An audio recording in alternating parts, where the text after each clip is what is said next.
Well, hello class. This particular module 9 on work teams, chapter 10 in Robbins' book, is going to be somewhat of a challenging chapter to deal with.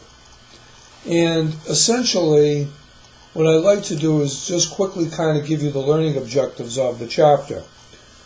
We want to understand work teams by primarily looking at how and when to create work teams.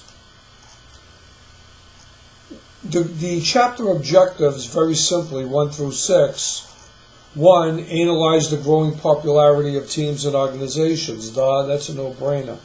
2, contrast groups and teams. We want to know the difference between the two. And then we want to contrast the 5 types of teams, and we're going to be doing that when we do theory, the first half of the class. Then we want to identify the characteristics of effective teams. The other 2 objectives are to show how organizations can create team players and then decide when to use individuals instead of teams. So, the first half of the class is basically going to be the theory of the chapter. We're going to kind of run through the objectives, and then you have supporting videos to help you with those objectives.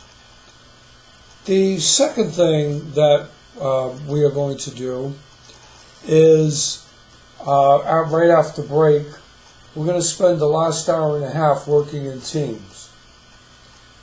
I am going to put one question in each team of the 6 teams that we have, based on the theory we are going to cover in the first half of the class, or one of the objectives for grading in a participative discussion.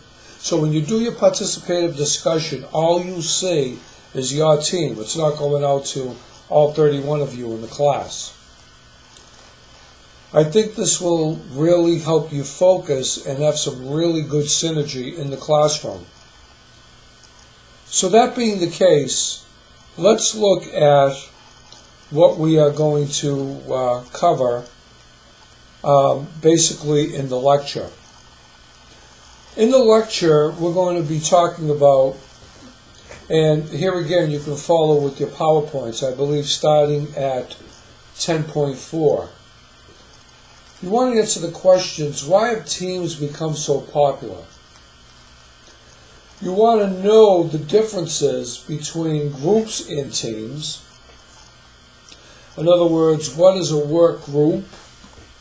And then you want to know the types of teams that are available. So look at PowerPoint 10.7, and I believe in your book, Exhibit 10.2, where it goes into the types of teams.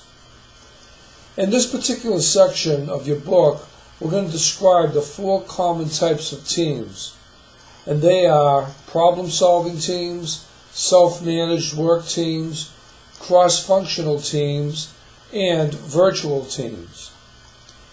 Then we're going to kind of take a look at multi-teams and team of teams. Yeah, tongue twister, right? If you go to self-managed work teams, refer to PowerPoint 10.9. Look at what their primary responsibilities are. If you go to cross-functional teams, look at PowerPoint 10.10. When we know you want to study virtual teams, look at PowerPoint 10.11. Again, I'll be covering this in class. It might be interesting and to behoove you to look at multi-team systems, PowerPoint 10.12. This intrigues me because the types of teams we basically just described are typically smaller standalone type teams, though their activities relate to the broader objectives of the organization. As tasks become more complex in teams, teams often grow in size. So therefore, the more teams grow in size, the higher the coordination of demands are. So sometimes teams that are too big do more harm than good. And we have to kind of realize that in the process. Now, you want to know what a multi-team system is as well. So a multi-team system, where are the boundary spanners? Look at PowerPoint 1012 and it'll help you with that.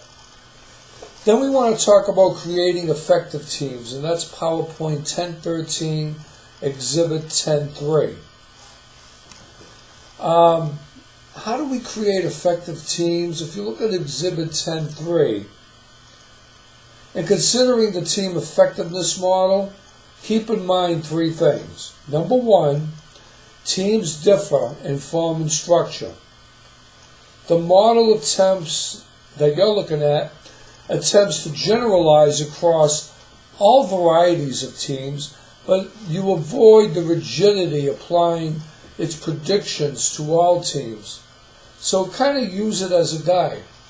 The second thing is, when you're talking about the model and creating effective teams, the model assumes teamwork is preferable to individual work, but creating quote unquote effective teams when individuals can do the job better,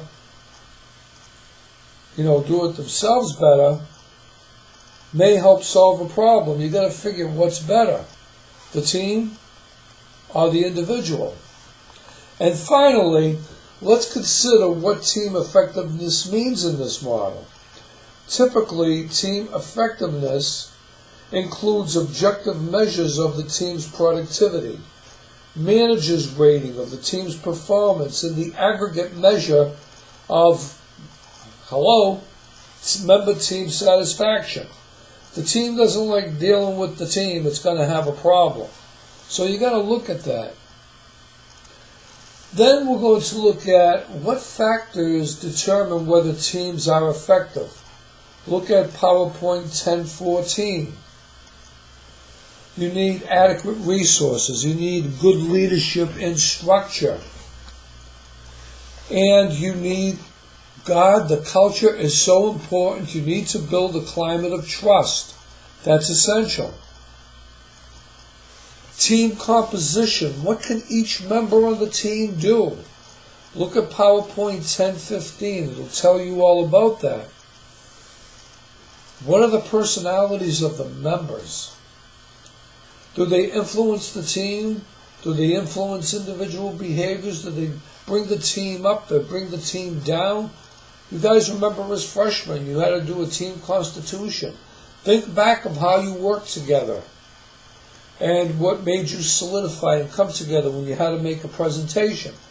Because that's what we're gonna be, one of the things that we're gonna be talking about, not this week, but when I return next week, a week from this coming Monday. And by the way, I think that'll be, is that Halloween? Yes, it is.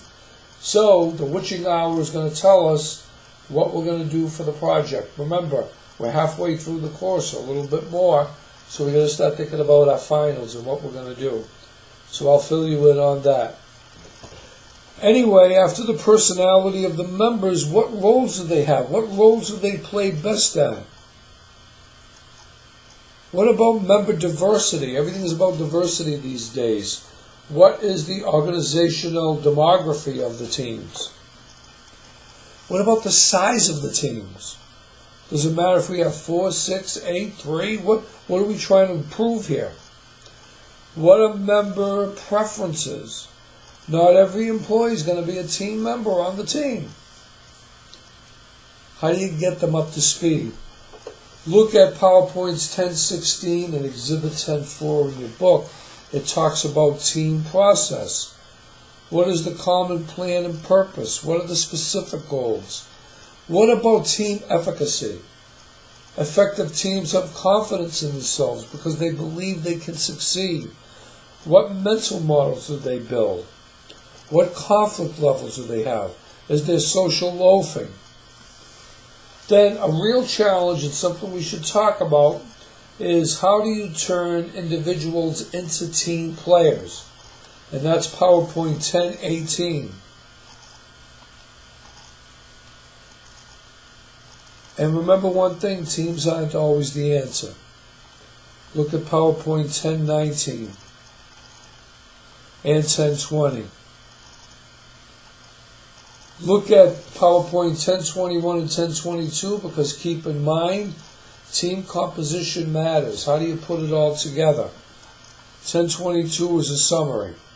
So that's kind of the overview of the chapter, guys. Believe it or not, we're going to get through this, the first half of the session. So we will go from 4:15 to about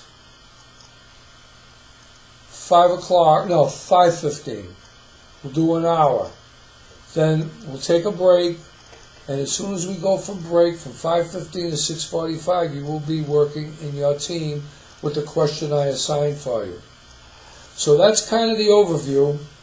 Before you come to class, look at some of the videos I put up there. They should be helpful. And definitely watch this video. By the way, you would have if you got to this point, and I'm telling you to do that. So you can go back and play it again if you want. Have a good weekend. Go Pats. Bye.